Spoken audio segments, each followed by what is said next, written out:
Long walk to freedom की ओर विस्तार से समझेंगे। नेल्सन मंडेला का जन्म 18 जुलाई 1918 को हुआ था। उनका बचपन बहुत ही कठिन था क्योंकि उनके परिवार को गरीबी और भेदभाव का सामना करना पड़ता था। उन्होंने अपार संघर्ष और कठिनाइयों के बावजूद उच्च शिक्षा भी हासिल की। आपको बता दें, मंडेला ने अपार उत्साह और संघर्ष के साथ जन संघर्ष में भाग लिया। उन्होंने भारतीय स्वतंत्रता सेनानियों के तत्कालिक नेताओं से भी सीखा और ANC यानी अफ्रीकन नेशनल कांग्रेस के साथ मिलकर रंग भेद तथा अन्य बुराइयों के साथ लड़े। नेल्सन मंडेला को 1964 में जेल में डाल दिया गया था। उन्हें विभाजनवाद और आपराधिक गतिविधियों के आरोप में दोषी पाया गया था, जिसके परिणाम स्वरूप उन्हें 27 वर्षों के लिए जेल भेज दिया गया था। उनका आरोप विरोधी आपराधिक गतिविधियों को समर्थन और प्रोत्साहन देने के लिए था, जो उनके संघर्ष के आधारभूत हिस्से थे, जिन्हें वे दक्षिण अफ्रीका के रंग भेद नीति को मिटाने के लिए लड़ रहे थे। मंडेला ने अपार्थाइड पॉलिसी के खिलाफ लड़ाई लड़ी, जिसके लिए उन्होंने अपनी जिंदगी को समर्पित कर दिया। एक ऐसी नीति जिसमें जातिवाद और अलगाववाद था।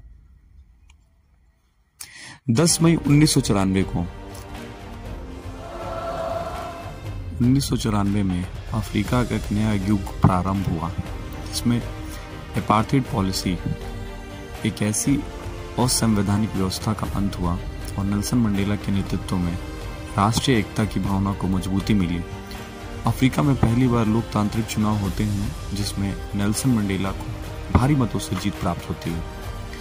10 मई 1994 को नेल्सन मंडेला ने अफ्रीका के प्रथम काले रंग के राष्ट्रपति के रूप में शपथ लिया। पहले लोकतांत्रिक सरकार के बनने की खुशी में एक उद्घाटन समारोह रखा गया था, जिसे प्रिटोरिया के यूनियन बिल्डिंग के एम्पी थिएटर में आयोजित किया गया था। उस दिन थैबो म्बकी ने पहले डिप्टी प्रेसिडेंट के तौर पर शपथ लिया और डी क्लर्क ने दूसरे डिप्टी प्रेसिडेंट के तौर पर शपथ लिया। जब नेल्सन मंडेला की बारी आई, जब नेल्सन मंडेला ने भाषण देना शुरू किया, तो सबसे पहले अफ्रीका के सेना के सबसे बड़े अधिकारियों ने उन्हें सैल्यूट किया और नेल्सन मंडेला ने कहा कि कुछ दिन पहले इन लोगों ने मुझे गिरफ्तार किया था, लेकिन यह लोकतंत्र की शक्ति है, यह सच्चाई की शक्ति है कि मैं आज यहाँ खड़ा हूँ। तभी अफ्रीका के वायुसेना के कुछ विमान आकाश में उड़ रहे थे और वह अफ्रीका के झंडे के रंगों को पीछे छोड़ रहे थे। ये सब नए लोकतांत्रिक सरकार के स्वागत में हो रहा था। तभी नेल्सन मंडेला ने अपने साथ रंग भेद के खिलाफ लड़ी गई लड़ाइयों में बलिदान देने वाले उन स्वतंत्रता सेनानियों को याद किया, जिन्हें वो धन्यवाद करना चाहते तो थे, लेकिन अब वो उन्हें धन्यवाद नहीं कर सकते थे।